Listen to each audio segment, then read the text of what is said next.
I guess like my personality as a whole is like I'm kind of like a giver. So like I feel like I like give like constantly. And I feel like you're a giver too. Like how do you because like I give my all at work all day. I come home, I have two kids, so I like, give my all to them, my friends, my family, like just constantly like and then like after they go to bed, I'm trying to like work on this like new passion and like how do you find the balance? Because I know that you're like a giver too. Like how do you pour from an empty cup like at the end of the day?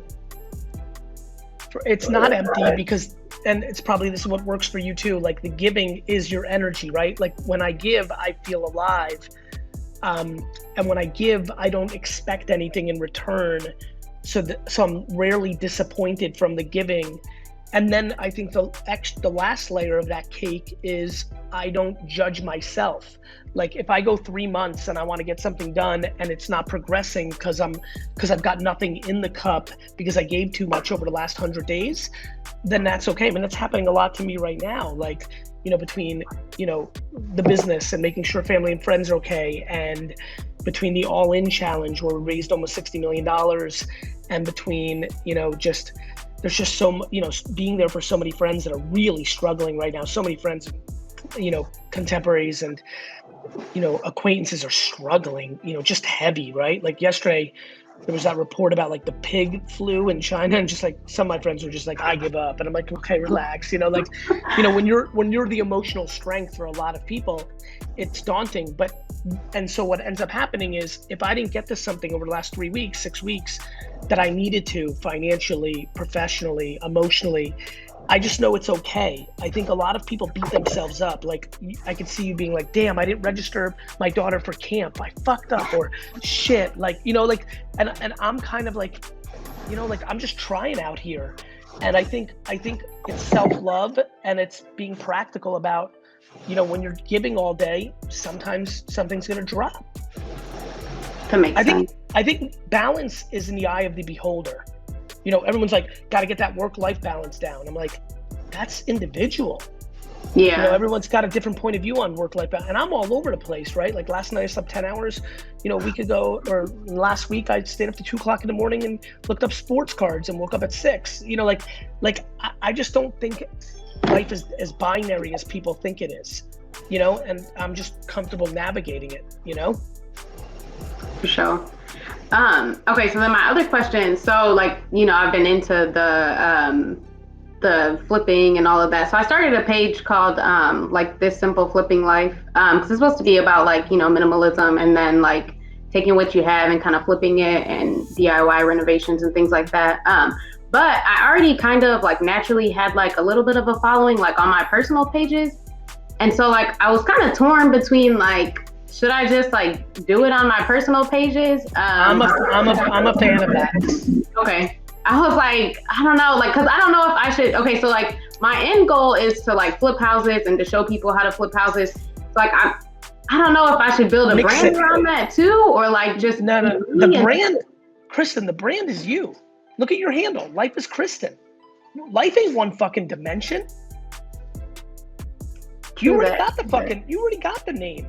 I'm putting out wine. I'm putting out sports cards. I'm putting out business. I'm putting out garage sales. I'm putting out all sorts of shit on my platform. People really think it's a niche game. I don't. I mean, everyone's got a different point of view, but like, I don't see it that way. I really don't.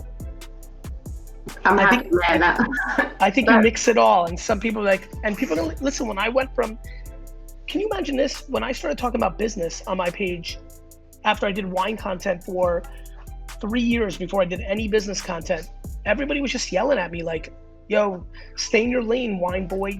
Don't talk about business. Like people just, like this isn't gonna work. You're gonna fail. Like stick to what you know. And I was laughing. I'm like, you don't know me. I know a ton of shit. And you know a ton of shit. And you're gonna have different interests because I can tell the way you're talking. And that's fucking amazing. That's what makes it interesting. Thank you. I'm sure those people that were hating in the comments are probably still hating in somebody's comments. Listen, hate is the byproduct of somebody who's unhappy with their own life. Definitely. We should stop hating our haters and we should start loving our haters. Yeah, I mean that. I have a crazy relationship with the people that hate me. I actually have incredible amounts of compassion and sympathy and empathy. Like the thought to take time out of my day to try to drag somebody else down or make them feel bad, that blows my mind. I've got zero seconds for that shit. Like, I'm trying to spend every second I can to make people happy and feel good. I can't even imagine the deep insecurity, the bad parenting, the unlucky circumstances, the pain. I mean, to really want to go to somebody's fucking account and try to make them feel awful too. And notice how the key word there was too. Yeah. There's nobody who's happy and content who's going into the comments hating. We're gonna need to find a way to be compassionate. I see people blocking and deleting hate. Don't block and delete. That's your own insecurity of you not being able to deal with something that might be making you feel uncomfortable. I mean, this is about going to a higher place. I roll with deep compassion for my haters. You have time to worry about my life when I don't even know your name? That's not good. I want it to be better for you. They say if you don't have any haters, then you're not doing something right too. So, but that's street talk to like pump someone up. I'm coming at it from love talk. I'm coming at this from a totally different place. I don't need haters or cheerers to tell me I'm winning. I know I'm winning. I don't need any fucking validation from the outside, pro or con. I'm actually talking about genuinely caring about other human beings, especially the ones that are most trying to hurt you. That's on some different mental shit. And that is what I think is the next step that we need. One question, as a 35-year-old departing a life of hospitality and restaurants, I'm inspired to sort of like sample the waters, as you say, to a lot of 20-year-olds. And I'm asking, how do I negotiate the feelings that, I don't have enough time to try these new things out, that I need to fast track my progress with boot camps and certifications, sort of to compensate for lost time and need to make a decision like immediately? No, you're wrong. It's good to hear.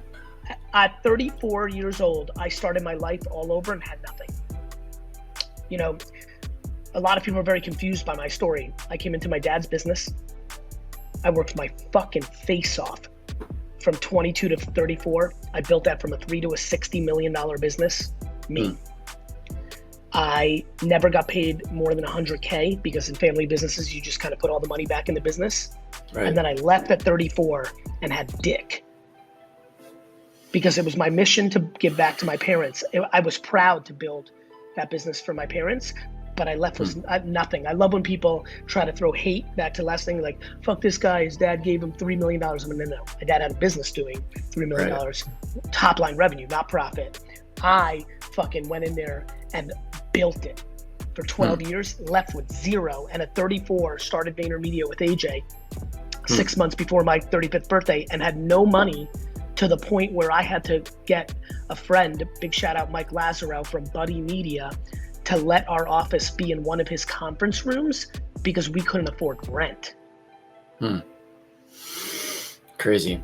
Okay. Now, just to put the full clarity for everybody, because I was making 40, 60, 70, 80,000 a year in my 20s, and I lived what I give advice on. I saved my money. I had a dog shit fucking car. I had a dog shit clothes. I didn't go out. I didn't do shit. I saved. And so then at 32, when Facebook and Twitter and Tumblr came along, I was able to take the money and put it all in that and bet the farm on it, which is why I had no money. I was saving. But then right before we started Vayner, a year earlier too, I put all that money to work on this big risk I was taking that everybody said I was crazy on Facebook, Tumblr, and Twitter. That obviously worked out. So I ate dog shit for a decade, which gave me the savings. I lived that $65,000 a year life, and then I put it to work and I made the right bet. Gotcha. The point of that story is really to tell you that, like, I basically started over at 34. Okay. Yeah. So when I hear people worried at 26 and already 20. Now, I came with my experience. I had the experience of learning how to build a business because I fucking had talent. But most people that have my kind of talent from 22 to 34, they're named fucking LeBron James and they make billions. Or they're like one of the founders of a company that sold a ton of business. I did it for the family. I lived my truth. And I don't regret it. At the time, in my early 30s, there was some resentment, but the reality is now it's the best thing I ever did. I did the right thing by my folks. I did the right thing for my soul. And I'm proud of how I did it. And now it allows me to tell you right at this moment, like, you're a child, bro. Cool, man. What are we talking about here, bro? You're a kid. Yeah. Don't compare. When I was 27 years old and working the Christmas season, I had to be on the floor, the store, because usually I would be downstairs or upstairs once we built a new store and be on the computer selling wine. But during December, I had to go downstairs because it was too busy. And my friends would come, that I went to high school with, would come to the liquor store, the wine store, and they would buy a case of champagne, and I would ring them up at the cash register, cashier, and then I would grab the case and take it outside and put it into their car. Their BMW sometimes, because some of my friends were good students and kind of went to Wall Street or did some shit. Right. And when I tell you, there was never a moment in that entire story I just told you, think about the humility and patience and confidence that is needed to be the stock boy, be the cashier, and be the servant that brings out the box to your high school friend's car and not envy it, but use it as motivation, as inspiration, as focus. So don't worry about what some 23-year-old's doing. That has nothing to do with you. That was the biggest problem of everyone getting so hyped on Zucks or Kevin Systrom or Travis with Uber, Instagram, and Facebook. They were incredible entrepreneurs and did transcendent stuff, but their life had nothing to do with you. That's the problem with like the prior conversation where the wonderful young gentleman said, very little money, 50, 60,000. 50, 60,000 people rip their arms off for. Half the people here watching right now would die to make 50, 60,000 a year, right? But would they? Absolutely. Because if they're making 58 and they don't like it, is it better to make 42 and love it? Like, to me, that's just the whole game, man. Listen, I'm at the top of my game, well on my way to all-time stuff. And I'm like sitting here debating if I want to retire and quit everything and just become a baseball card dealer. I'm being dead fucking serious. Right.